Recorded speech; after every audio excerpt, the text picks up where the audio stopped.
오늘 우리가 읽은 두 편의 말씀은 성전에 올라가는 노래, 이 두 편의 시인을 통해서 시인의 고백을 통하여서 하나님은 어떠한 분이신가, 그가 하나님을 어떠한 마음으로 앙망하고 바라며 있는가, 이것을 우리가 본문에서 보게 됩니다. 130편 1절을 시작하면서 시인은 스스로 고백하기를 내가 깊은 곳에서 주께 부르짖었나이다, 이렇게 말하고 있습니다. 이 내가 깊은 곳에 있다라는 표현은 우리가 성경에 고백되는 표현들을 보면 절박한 상황이나 고난 또는 내가 죄 중에 있을 때 쓰는 표현입니다. 그렇기 때문에 시인은 여호와를 부르짖으며 내 소리를 들으시고 나의 부르짖는 소리에 귀를 기울이소서, 이렇게 고백합니다. 그만큼 자신이 고난 중에, 절박함 중에, 아니면 내 죄의 문제로 하나님의 간섭이 있을 수밖에 없는 그러한 상황, 긴박한 상황을 지금 고백하고 있는 것입니다. 본문의 시인의 상황이, 이 간절함과 절박함이, 그 기도가 이 시대를 사는 우리의 기도와 크게 다르지는 않습니다. 우리가 하나님 앞에 간절함과 절박함이 있을 때 하나님 내 기도를 들으시고 귀를 기울이셔서 우리도 동일하게 이렇게 고백하고 있기 때문입니다. 찬송시로도 하나님 앞에 고백하고 있습니다. 그 와중에, 그 기도 중에 세미한 음성으로 응답하실 하나님을 기다리는 것, 기대하는 것, 이것은 하나님을 바라며 찾는 모든 이들의 마음일 것입니다. 본문의 시인이 하나님을 가까이 하고 하나님이 그의 소리에 귀를 기울이시기에 장애물 한 가지, 커다란 장애물 한 가지가 있음을 시인은 깨닫고 있습니다. 내가 하나님께서 나에게 가까이 하실 수 없고 가까이 오실 수 없는 그 장애물이 있음을 고백하는데 바로 인간의 죄악입니다.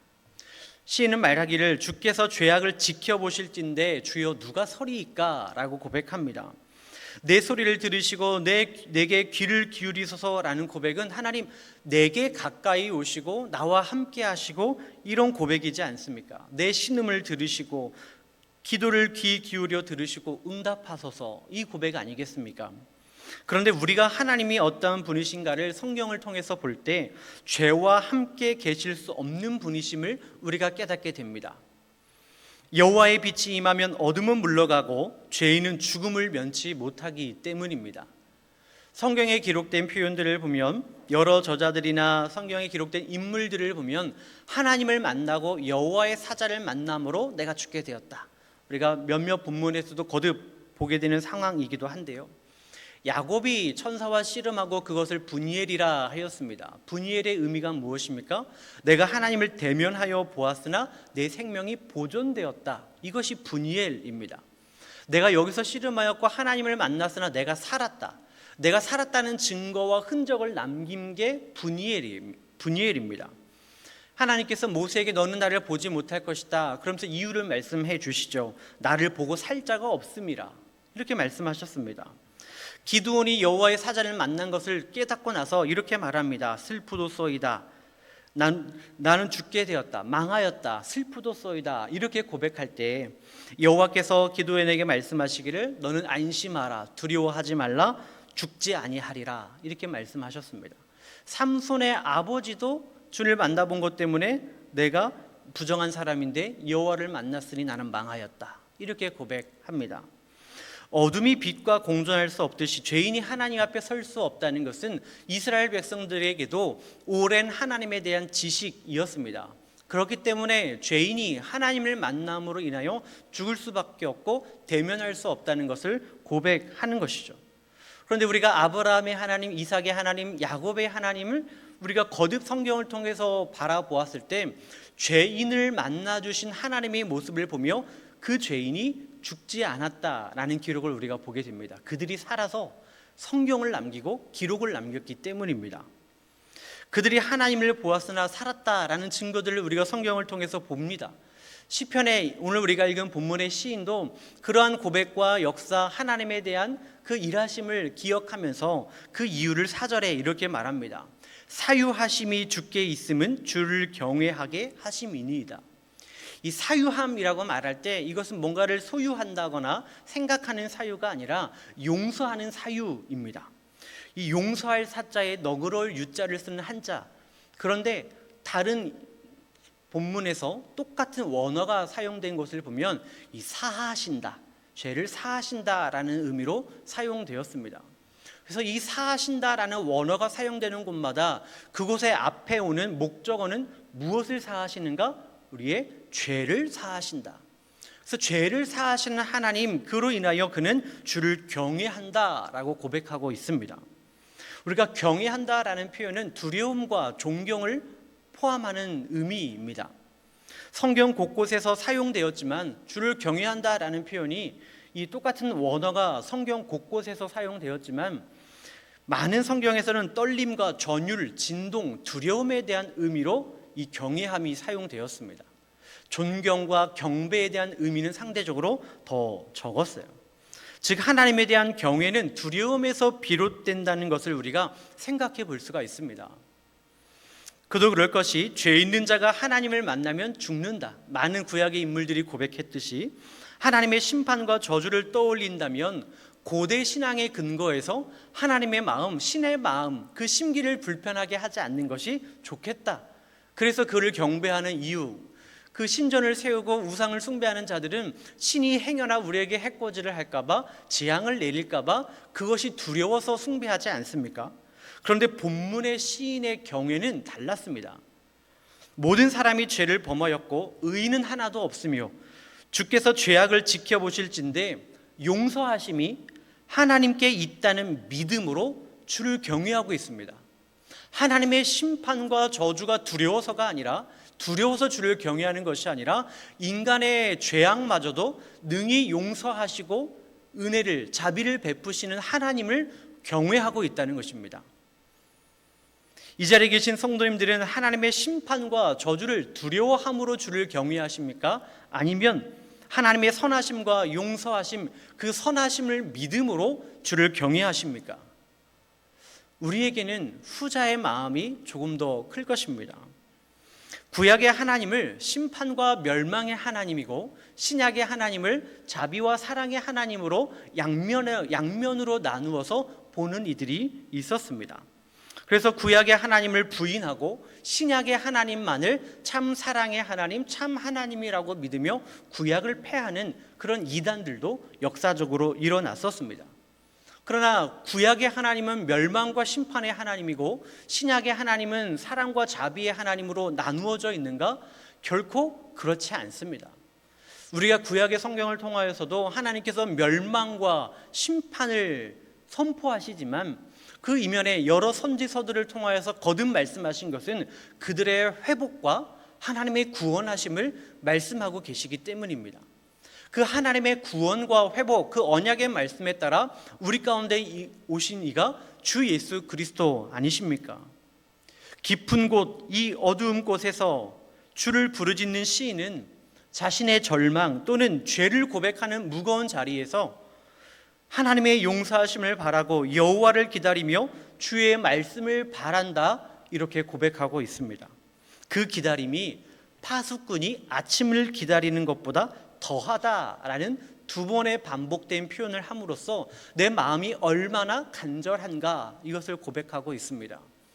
우리 군대에 다녀온 남성분들은 초소 근무를 해보셨다면 밤중에 근무를 서고 아침이 오는 게 얼마나 반가운 변화인가라는 것을 알 수 있습니다. 이제 근무가 맞춰지는 것도 있지만 이 당시 파수꾼의 업무는 지키는 업무이고 알리는 의무이지요.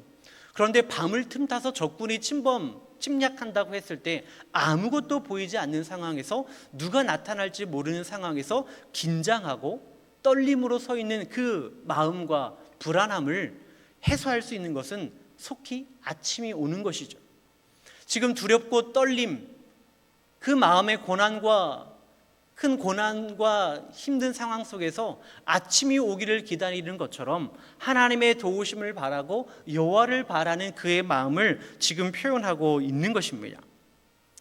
이 시인의 간절함은 그러나 내 죄 때문에, 개인의 죄 사함을 위한 간절함이기보다는, 하나님 앞에 은밀한 고백이기보다는 우리가 뒤에서 이어지는 말씀들을 통해 보듯이 이스라엘을 향한 선포와 외침입니다. 내가 죄가 있어서 하나님 앞에 두렵고 떨림으로 하나님께서 용서하신 하나님의 자비를 구하고 주를 바라나이다, 그런 개인의 고백보다도 이스라엘을 향한 선포와 외침이 포함되어 있다는 것입니다. 이스라엘아, 여호와를 바랄지어다. 여호와께서는 인자하심과 풍성한 속량이 있음이라 외칩니다. 그가 이스라엘을 그의 모든 죄악에서 속량하시리로다 선언하고 있습니다. 그러니 그가 말하고자 하는 것이 무엇입니까? 주께 감사하며 회개하라. 용서하심이 주께 있으니 주를 경외하라. 이것을 외치고 있는 것입니다. 나의 죄를 사하여 주시는 것뿐만이 아니라 이 나라, 이 민족을 향한 하나님의 구원의 선포가, 회복의 선포가, 하나님의 자비하심이 우리에게 선언되었으니 주를 경외하라라는 것이죠. 너희는 망하게 되었으니 주를 경외하라가 아니라 하나님께서 우리를 용서하시고 우리를 구원하시니 주를 경외하라라고 선포하고 있는 것입니다. 우리는 염려함으로 그 키를 한 자라도 더할 수가 없어요. 그것이 복음의 핵심입니다. 우리가 내 힘으로 발버둥치고 아무리 큰 일을 감당하고 버린다 한들 용서하심이 주께 속하였기에 하나님을 떠나서는 죄의 문제를 해결할 수가 없어요. 인자하심이, 그 사유하심이, 죄를 사하심이 주님께 있기에, 주께 속하였기에 우리는 주를 경외함으로, 주를 경배함으로 하나님의 그 인자하심과 자비를 바라는 하나님의 그 백성된 마음과 그 간절한 마음으로 주님 앞에 서는 것입니다. 우상 숭배자들은 신전을 세우고 신상을 세우고 신에게 찾아가고 있지만 우리 주님께서는 임마누엘 하나님, 친히 우리에게 찾아와 주시고 우리를 구원하시고 우리에게 하나님의 은혜의 때를 선포하신 줄로 믿습니다. 인자하심과 속량으로 우리의 죄를 사하여 주셨습니다.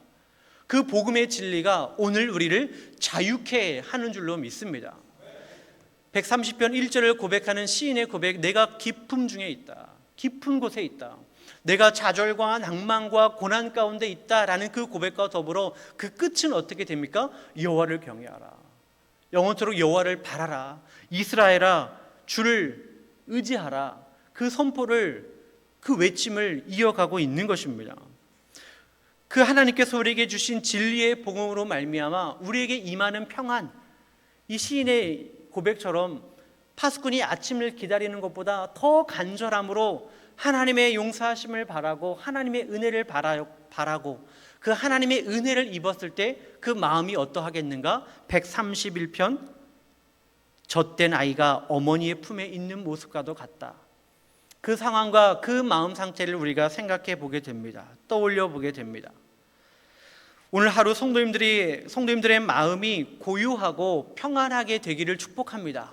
젖된 아이가 어미의 품에 있는 것처럼 하나님께서 우리를 품으시고 안으시는 주님의 그 인자하심과 자비하심이 오늘도 우리의 마음을 고요하고 평온하게 할 줄로 믿습니다. 내가 세상에 떠드는 요란한 소음과 소란 속에서 내가 큰 일을 벌이고 감당치 못할 일을 벌이는 것이 아니라 하나님께서 일하심을 믿음으로, 하나님께서 도우심을 믿음으로, 하나님께서 우리의 죄를 사하심을 믿음으로 주를 경외하는 자, 하나님을 기뻐하는 자, 오늘도 마음이 고요함과 평안함으로 잔잔한 파도가 잔잔하여진 것처럼 오늘도 우리의 마음을 주장하시는 하나님의 은혜 위에 서는 자들이 되기를 축복합니다. 여호와를 바라며 인자하심과 풍성한 속량이 주께 있음을 찬양하는 하루가 되기를 바랍니다. 우리의 선포는 여호와를 바라라, 속량이, 인자하심이 주께 있다. 우리의 이 선포는 한 시대를 풍미하는 주제가 아니라 지금부터 영원까지 있을 하나님의 말씀인 줄로 믿습니다. 우리가 오늘 바라본 시편의 고백은 오늘날 우리 시대에 비하면 역사적으로 오랜 시간 차이가 있을 것입니다. 그럼에도 불구하고 지금이라는 시간은 다를 수 있지만 영원이라는 시간은 우리와 함께 한다는 것을 기억하시기를 바랍니다. 그가 영원히 우리와 함께 하는 것이 아니라 하나님께서 영원히 우리와 함께 하시기 때문입니다. 영원하심은 결코 인간에게 허락될 수 없는 시간이지만 하나님께서 주 예수 그리스도를 통하여 우리에게 영원을 허락하여 주신 줄 믿습니다. 그 영원을 사는 자들로 오늘도 하나님의 구원에 이른 자들의 고백이 주를 경외하며 영원토록 여호와를 바라라, 이 선포와 외침이 되기를 바랍니다. 이 외침이 우리의 자유함이 되고 우리의 다음 세대가 되고 우리의 소망이, 영원한 소망이 되는 줄로 믿습니다. 우리의 외침으로 인하여 그 외침을 듣고 하나님 앞에 그 인자하심이, 하나님의 죄를 사하심이, 하나님의 그 권능이 오늘도 우리 가운데 임하심을 우리가 입술로 선포할 때에 그 선언과 선포, 광야에 외치는 자의 소리와 같은 우리의 외침을 듣는 이들이 여호와께로 돌아오고 여호와의 날을 선포하며 믿음의 세대를 이루어가는 하나님의 역사와 부흥이 될 줄로 믿습니다. 오늘도 하나님께서 우리를 주의 도구 삼으셨기에 우리가 하나님의 말씀에, 하나님의 임재에 나팔수가 되어 파수꾼이 되어 부활의 증인이 되어 오늘도 고요함과 평온한 마음으로 기쁨으로 주를 경외하는 믿음의 성도들 되실 수 있기를 바랍니다. 기도하시겠습니다.